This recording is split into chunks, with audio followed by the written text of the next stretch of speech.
Bismillahirrahmanirrahim. Kita lanjutkan untuk pengantar neural network dan deep learning untuk yang bagian yang ketiga ya. Yang sebelumnya kita sudah membahas tentang perseptron sebagai unit terkecil dari neural network. Kemudian kita lanjutkan bagaimana kita membangun neural network ya. Jadi membangun neural network dengan perseptron. Ini gambaran tentang perseptron ya, nanti yang akan disederhanakan bentuknya, yang bentuk perseptron yang lebih akan disederhanakan. Yang sebelumnya sudah kita bahas ya, bahwa ada input, di sini ada input, ada X1, X2, kemudian XM, ini satu instance ya, atau satu objek yang atributnya, ini adalah atributnya ya, atributnya atau komponennya. Kemudian ini adalah bias, ini adalah bias ya. Kemudian ini adalah bobot yang merupakan parameter, ada W1, W2, Wm termasuk bobot, itu adalah bias yang juga merupakan parameter. Kemudian ada dua operasi. Yang pertama adalah operasi sum, itu penjumlahan theta di sini. Kemudian yang berikutnya adalah operasi fungsi aktivasi yang biasanya adalah nonlinearity. Nonlinearity itu artinya output dari fungsi ini bukan merupakan yang linear, tidak linear ya. Kemudian yang terakhir ini ada outputnya yang dinotasikan dengan y-hat, yang artinya adalah prediksinya. Sedangkan kalau y aja adalah aktualnya, kalau y-hat, y dengan topi ini adalah prediksi. Yang neural network tersebut, yang perseptron ini bisa dibuat formulasinya dengan formulasi seperti ini. Kita lihat ada di sini X, yang X ini merupakan dinotasikan dalam bentuk vektor ya, yang komponennya adalah X1, X2 sampai XM. Kemudian W yang juga di sini adalah vektor, yang W1, W2, Wm termasuk juga dalam hal ini adalah W0 yaitu bias. Kemudian ini perlu transpose karena supaya dot product di sini bisa dilakukan, karena perlu penyamaan jumlah kolom untuk X dan jumlah baris W, sehingga harus ditranspose dulu X-nya. Oh ya, ya maaf ya, tadi W itu tidak termasuk bobot, tidak termasuk bias, karena bias ada di sini, ada di W0 ya. Kemudian setelah itu ya, jadi di sini hasilnya kalau di banyak tempat termasuk di bagian sebelumnya itu W0 plus X transpose W itu sama dengan di sini adalah Z ya. Di sini ada Z. Di sini ada Z.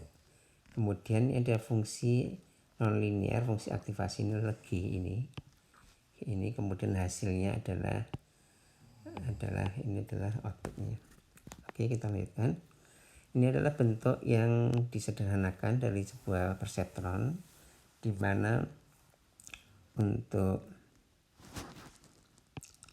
sum, untuk theta di sini tidak diperlihatkan, sudah implisit. Jadi kalau ada gambar panah-panah seperti ini, secara implisit adalah sum ya. Dijumlahkan, bukan operasi yang lain, bukan seperti misalkan dikalikan. Ini adalah secara implisit dijumlahkan.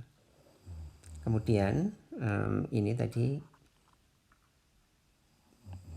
yang seperti slide sebelumnya, seperti saya katakan di sini adalah Z ya, jadi di sini adalah Z. Kemudian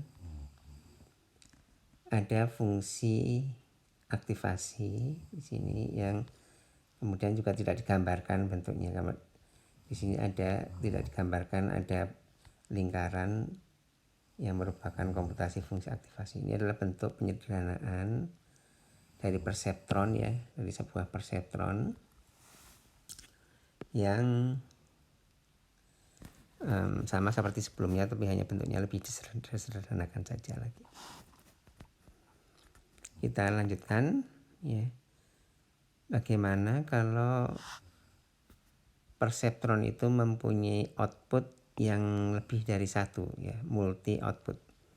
Kalau sebelumnya outputnya hanya ada satu, ada Y yang Y-nya cuma satu. Di sini Y-nya ada dua. Di sini Y-nya ada dua, ada Y1 dan Y2. Jadi di sini input merupakan sebuah vektor ya. Kemudian output di sini juga vektor.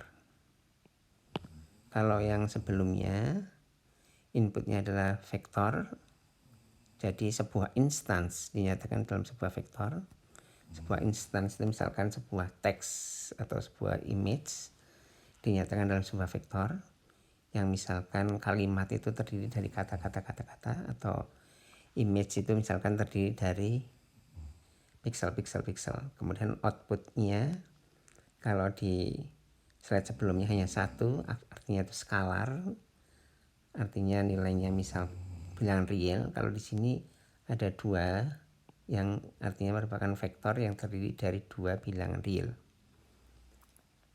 Ya. Jadi di sini untuk penghitungan masing-masing Z1, Z2 itu sama atau ya sama seperti yang sebelumnya, yaitu yang merupakan perkalian dari X dan W kemudian diakumulasikan ya, jadi di sini kemudian ditambah dengan bobot ya. Jadi masing-masing itu dibalas dengan bias ya. Dimana masing-masing di sini ada biasnya. Ada bias masing-masing, ada bias masing-masing di Z tersebut. Ya. Karena di sini semua input terkonek ke output secara dense ya. Secara dense itu maksudnya semua ke semua. Dense itu artinya rapat, semua ke semua, maka layer-layer itu disebut dengan dense layer ya. Disebut dengan dense layer. Jadi di sini sebenarnya ada layernya itu adalah, ini ada hidden layer,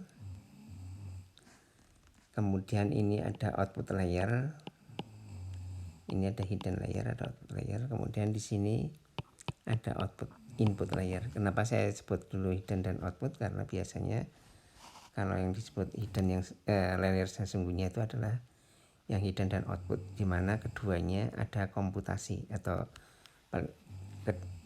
dengan sudut pandang lain karena ada bobot ya. Jadi didahului dengan bobot ya, yang disebut dengan layer itu adalah ada didahului dengan bobot atau ada komputasinya ya. Jadi ini adalah disebut dengan dense layer. Kita lanjutkan.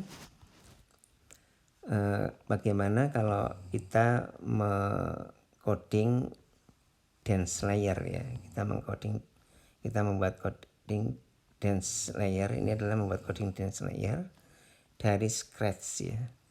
Dari scratch itu artinya tidak menggunakan library yang ada. Nanti akan kita lihat, dan menggunakan library yang ada akan sangat terlihat jauh lebih sederhana.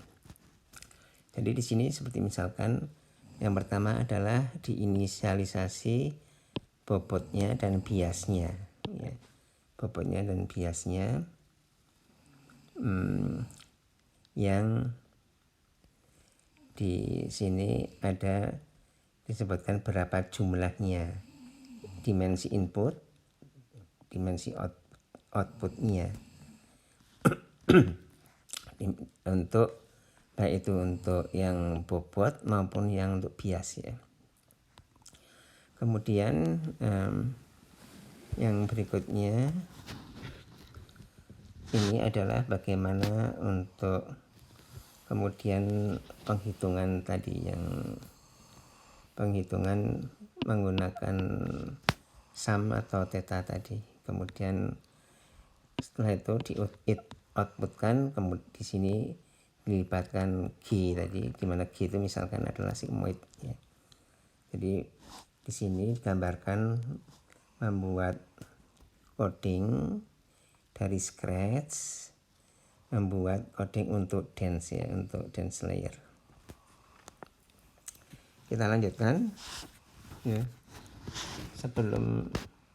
Sebelumnya kita sudah melihat bagaimana coding sebuah perceptron yang multi output menggunakan atau secara scratch. Kemudian di sini menggunakan library ya.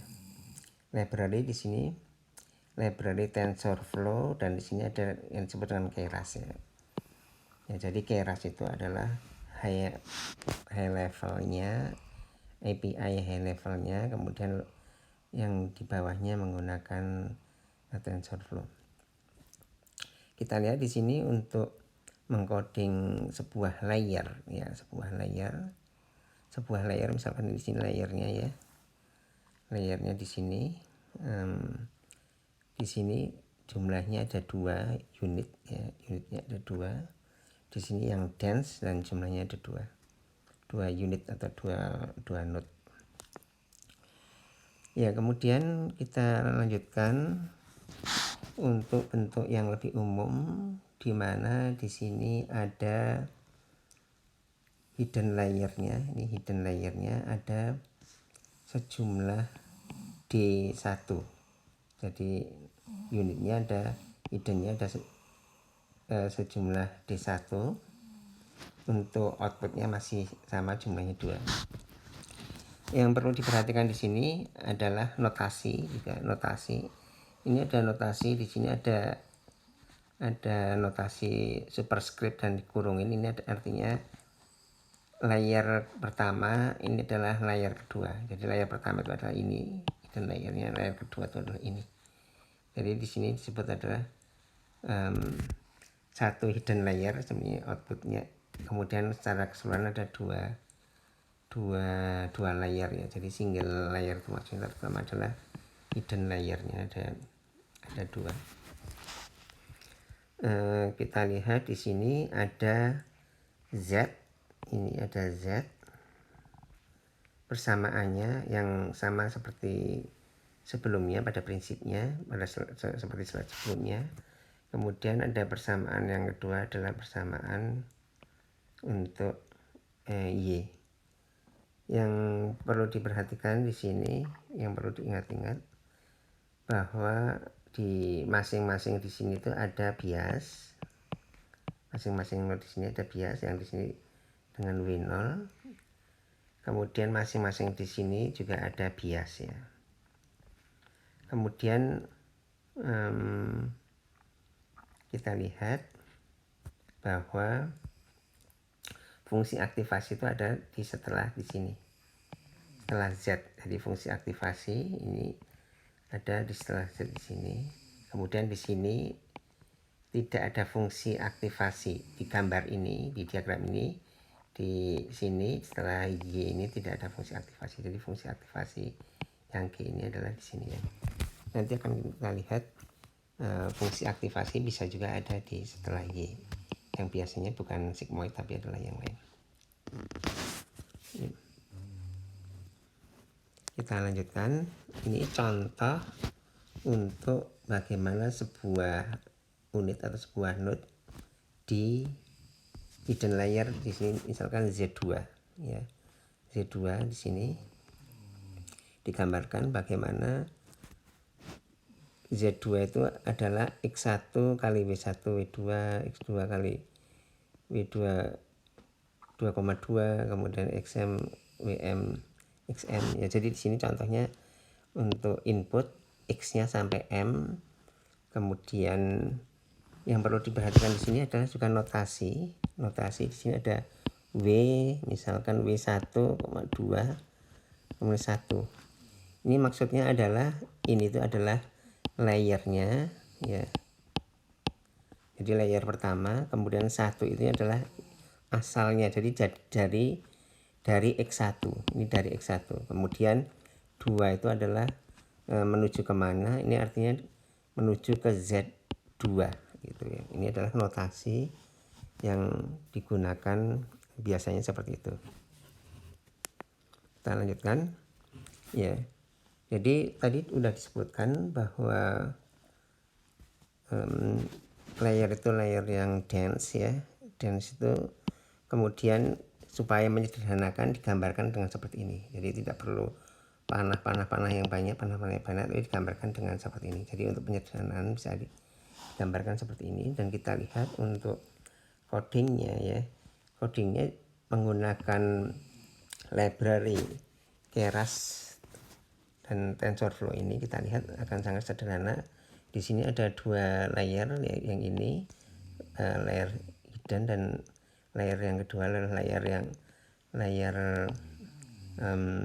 yang pertama hidden, yang kedua adalah layer output ya. Layer hidden kemudian layer output. Ini ada 2 layer ya. Ada 2 layer. Yang pertama adalah layer hidden, di mana unitnya adalah ada n, sebanyak n, ini adalah sebanyak n ya.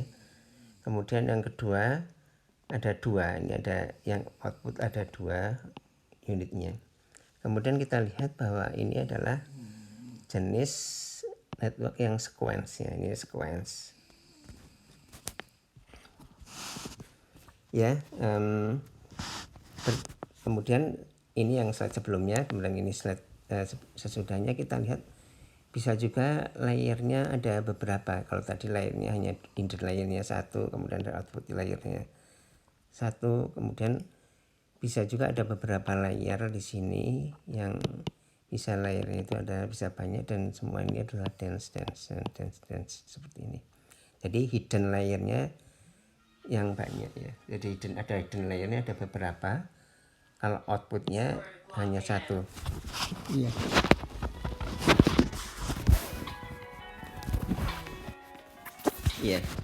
Ya, di sini kita lihat bentuk persamaannya ya. Bentuk persamaannya sama seperti sebelumnya, hanya ini bentuknya yang lebih umum ya. Bentuk persamaannya, formulanya, dimana seperti tadi sudah disebutkan, ini ada notasi di sini artinya maksudnya layernya ya. Layernya. Kita lanjutkan. Untuk codingnya juga sama seperti tadi, hanya di sini ditambah saja ada berapa layer. Jadi kalau nambah layer mudah, hanya nambah di sini, nambah satu baris, satu baris ya.